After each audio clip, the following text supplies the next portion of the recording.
Hi, my name is Marwa and I'm an architect. I was born and raised in Homs, a city in the central western part of Syria, and I've always lived here. After 6 years of war, Homs is now a half-destroyed city. My family and I were lucky our place is still standing. Although for 2 years we were like prisoners at home. Outside there were demonstrations, then battles, then bombing, then snipers. My husband and I used to run an architecture studio in the old town main square. It's gone, as is most of the old town itself. Half of the city's other neighborhoods are now rubble. Since the ceasefire in later 2015, large parts of Homs have been more or less quiet. The economy is completely broken, yet people are still fighting. The merchants who had stalls in the old city market now trade out of sheds on the streets.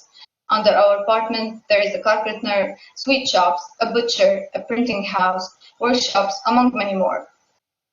I have started teaching part-time, and with my husband, who juggles several jobs, we've opened a small bookshop. Other people do all sorts of jobs to get by. When I look at my destroyed city, of course I ask myself, what has led to this senseless war?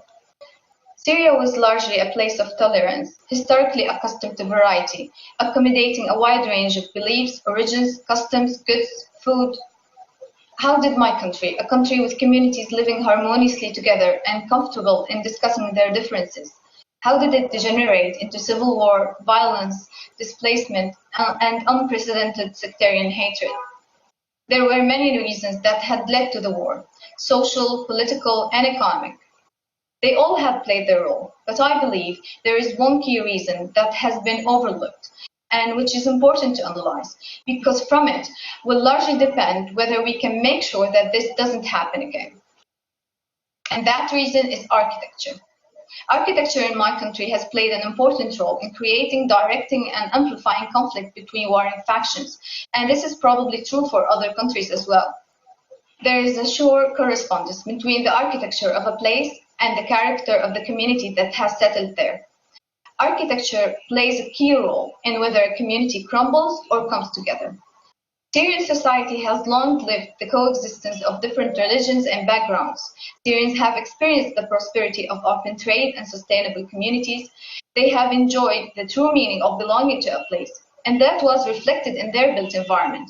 In the mosques and churches built back to back, in the interwoven souks and public venues, in the proportions and sizes based on principles of humility and harmony.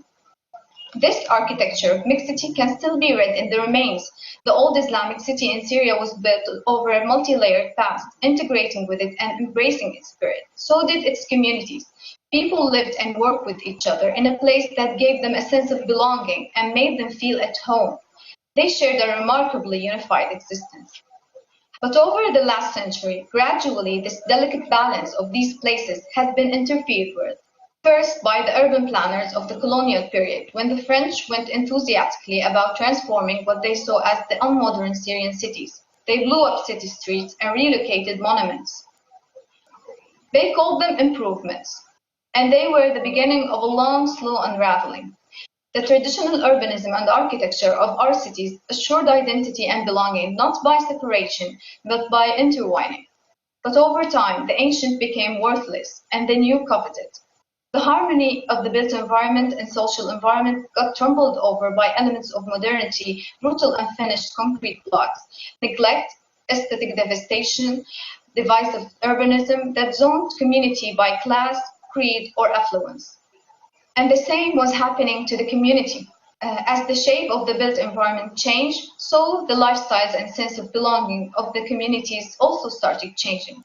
From a register of togetherness, of belonging, architecture became a way of differentiation, and communities started drifting apart from the very fabric that used to unite them, and from the soul of the place that used to represent their common existence. While many reasons had led to the Syrian war, we shouldn't underestimate the way which, by contributing to the loss of identity and the self-respect, urban zoning and misguided, inhumane architecture have nurtured sectarian divisions and hatred. Over time, the United City has morphed into a city center with ghettos along its circumference. And in turn, the coherent communities became distinct social groups, alienated from each other and alienated from the place. From my point of view, Losing the sense of belonging to a place and the sense of sharing it with someone else has made it a lot easier to destroy. The clear example can be seen in the informal housing system, which used to host before the war over 40% of the population. Yes, prior to the war, almost half of the Syrian population lived in slums, peripheral areas without proper infrastructure, made of endless rows of bare block boxes containing people. People who mostly belong to the same group, whether based on religion, class, origin, or all of the above. This ghettoized urbanism proved to be a tangible precursor of war. Conflict is much easier between pre-categorized areas where the others live. The ties that used to bind the city together, whether they were social through coherent bonding, or economic through the trade in the souk, or religious through the coexistence presence, were all lost in the misguided and visionless modernization of the built environment. Allow me an aside. When I read about heterogeneous urbanism in other parts of the world, involving ethnic neighborhoods in British cities or around Paris or Brussels, I recognize the beginning of the kind of instability we have witnessed so disastrously here in Syria. We have severely destroyed cities, such as Homs, Aleppo, Daraa, and many others, and almost half of the population of the country is now displaced. Hopefully, the war will end, and the question that as an architect I have to ask is, how do we rebuild? What are the principles that we should adopt in order to avoid repeating the same mistakes? From my point of view, the main focus should be on creating places that make their people feel they belong. Architecture and planning need to recapture some of the traditional values that did just that, creating the conditions for coexistence and peace. Values of beauty that don't exhibit ostentation, but rather approachability and ease.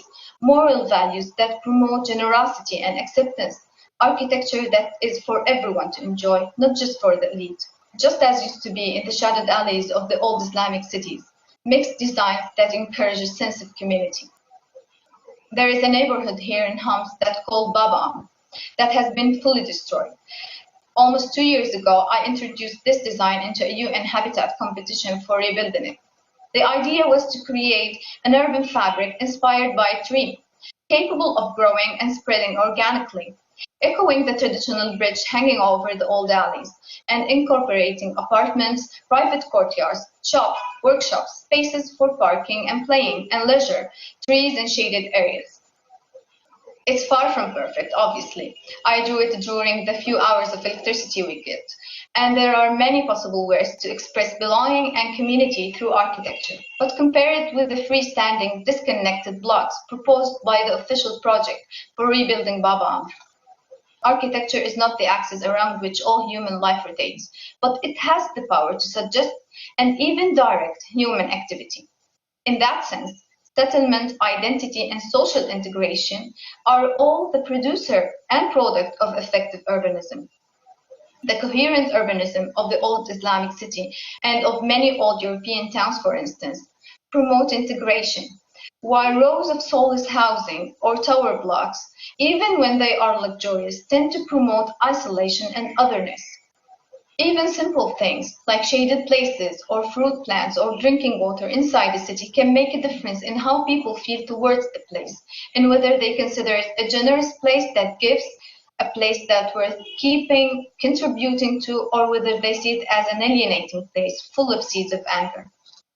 In order for a place to give, its architecture should be giving to. Our built environment matters. The fabric of our cities is reflected in the fabric of our souls. And whether in the shape of informal concrete slums, or broken social housing, or tumbled old towns, or forests of skyscrapers, the contemporary urban archetypes that have emerged all across the Middle East have been one cause of alienation and fragmentation of our communities. We can learn from this.